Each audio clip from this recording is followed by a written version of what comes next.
उम्मीद करता हूँ कि आप सब बहुत अच्छे होंगे। जैसा कि आप जानते हैं केमिस्ट्री की क्लास है पॉलिटेक्निक फर्स्ट सेमेस्टर यानी फर्स्ट ईयर, जिसमें सभी ब्रांच के लिए कॉमन है और ये आप ही के लिए स्पेशल बैच है। इसमें आपको सभी टॉपिक मिलेंगे। मन लगा के मेहनत करिए, पढ़ते रहिए। चलिए शुरू करते हैं आज का टॉपिक। शुरू करने से पहले गुजारिश है कि फटाफट से मेरे चैनल को सब्सक्राइब कर दें, लाइक कर दें और बेल आइकन ऑन कर दें। ये केमिस्ट्री के सेकंड चैप्टर फ्यूल ख़त्म हो चुका है। अब ये केमिस्ट्री का थर्ड चैप्टर है वाटर ट्रीटमेंट, तो उसका अगला पार्ट है। चलिए आइए देखते हैं।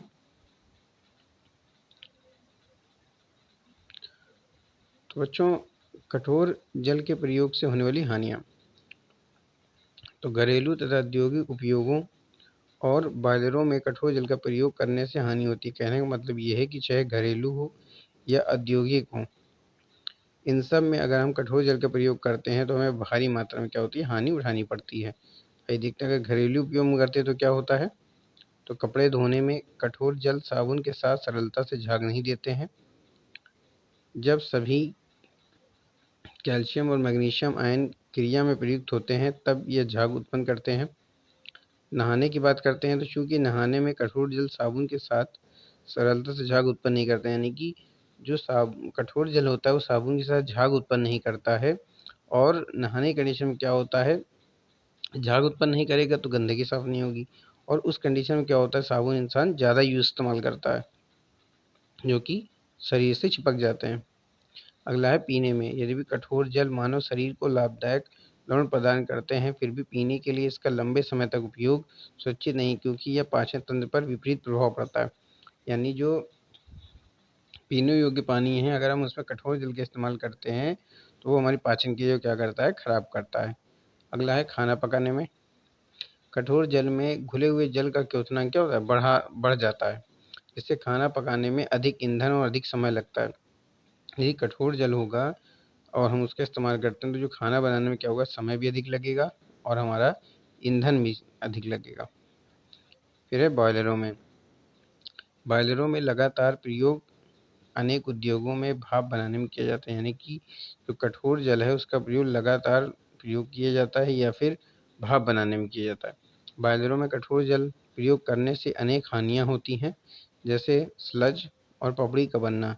यानी जो कठोर जल है अगर हम उसका इस्तेमाल करते हैं तो बॉयलर में क्या होता है, पपड़ी जमने लगती है, मूर्छे आ जाते हैं, कास्टिक प्रभाव होता है, फेनन तथा अपक्रमण की अभिक्रिया होती है। आइए देखते हैं कि बॉयलरों में अपक्रमण और फेनन की क्रिया क्या होती है। तो बच्चों, बॉयलरों में भाप के तेजी से जलने के कारण उबलते हुए जल की सतह से उड़ती हुई भाप अपने साथ साथ जल की छोटी छोटी बूंदों को भी ले जाती है। यानी बॉयलर में जो भाप बनती है वो क्या करती है, जल की सतह से उठती हुई भाप यानी भाप को और जल की छोटी छोटी बूंदों को भी अपने साथ ले जाती है। अरे जब कोई जल गर्म होता है तो उसकी वाष्प बन जाती है ना ऊपर, उसी की बात कर रहे हैं। जल की बूंदों के कारण यह गीली भाप कहलाती है। बॉयलर में गीली भाप बनने की क्रिया क्या कहलाती है, अपक्रमण। अपक्रमण के क्या कारण है, तो जल में घुली हुई तथा निलंबित अशुद्धियों की उपस्थिति के कारण बनता है। जल का अचानक प्रवाह होता है, भाप का अधिक प्रवाह होता है, या फिर बॉयलर के डिजाइन में कमी के कारण। अब अपक्रमण से बचा कैसे जाएगा, तो आक्रमण न्यून करने की क्या है, बॉयलर की उचित डिजाइनिंग से, जल स्तर में कमी करके, भाप के प्रवाह को कंट्रोल करके। चौथा है बॉयलर में मृदु जल में उपयोग से मृदु जल में घुली हुई तथा निलंबित अशुद्धियां कम होने के कारण अपक्रमण कम होता है। देखिए, गुजारिश है कि मेरी वीडियो को ज़्यादा से ज़्यादा लाइक करें, शेयर और लाइक करते रहें, मेहनत करते रहें। चलिए आगे चलते हैं। फेनन क्या होता है, तो बॉयलर में जल की सतह पर लगातार झाग बनने की क्रिया क्या कहलाती है, फेनन कहलाती है। फेनन का मुख्य कारण होता है जल में तेलों और क्षारों की उपस्थिति। यानी कि फेनन के कारण जल में क्या होता है, लगातार झाग बनता रहता है और इसमें तेल और क्षारों की उपस्थिति होती है। फिर देखते हैं फेनन से बचा कैसे जाए। तो फेनन रोधी रसायनों जैसे आरएनडी का तेल प्रयोग करके, बॉयलर जल में सोडियम एल्यूमिनेट फेरस सल्फेट आदि उचित रसायन मिलाकर जल की उपस्थित तेल हटाने से। आगे देखते हैं बॉयलर धातु पर कास्टिक प्रभाव। बॉयलर में अधिक क्षारीय जल के प्रयोग से होने वाले बॉयलर धातु का संक्षारण कास्टिक प्रभाव कहलाता है। जब जल को सोडा लाइम विधि से मृदु बनाया जाता है तो मृदु जल में सोडियम कार्बोनेट रह जाता है, और बॉयलर में जब अधिक प्रेशर दिया जाता है तो यह सोडियम कार्बोनेट अपघटित होकर सोडियम हाइड्रोक्साइड और कार्बन डाइऑक्साइड में बदल जाता है। यदि मान लीजिए कोई सोडियम कार्बोनेट है और वह जल की उपस्थिति में क्या करता है तो क्या बन जाएगा आपका, ऐसे समझिए क्या है, सोडियम कार्बोनेट है और ये जल है, जल के साथ क्रिया करेंगे तो क्या बन जाएगा, सोडियम बाइकार्बोनेट।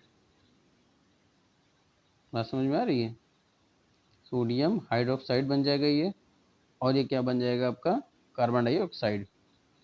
चलिए आगे चलते हैं।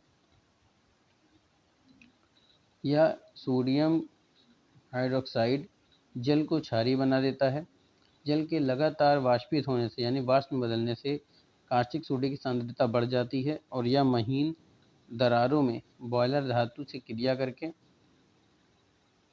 सोडियम फेरेट बना देते हैं। इस प्रकार बॉयलर धातु का संक्षारण होता है, यानी कि धीरे धीरे खराब होने लगता है। फिर आगे देखते हैं कास्टिक प्रभाव से बचा कैसे जाए।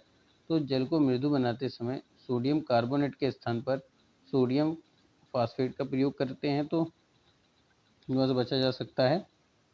और अगला क्या है कि बॉयलर जल में सोडियम सल्फेट मिलाकर, सोडियम सल्फेट बॉयलरों की दीवार क्या करती है, महीन दरारों में भर जाता है, जिससे कास्टिक प्रभाव कम हो जाता है। अगला है कि बॉयलर जल में लिग्निन या टैनिन मिलाकर ये बॉयलर में महीन दरारों को भी क्या करता है, भर देता है, महीन दरारों को भी ये भर देता है। उम्मीद करता हूँ बच्चों कि आज के सेशन आपको बहुत पसंद आया होगा। बहुत छोटा सा सेशन था और इसी तरह मैं लेकर आता रहूँगा। बस आपसे गुजारिश है कि आप लोग मेहनत करें, आपके साथ मैं भी मेहनत कर रहा हूँ ताकि आप अच्छे से अच्छा नंबर गेन कर सकें। बस मेहनत के साथ, लगन के साथ आप पढ़ते रहिए, आपको लक्ष्य जरूर मिलेगा, अच्छे परसेंटेज से आप पास हो जाएंगे। चलिए कल मिलते हैं नए टॉपिक के साथ, तब तक के लिए थैंक यू क्लास।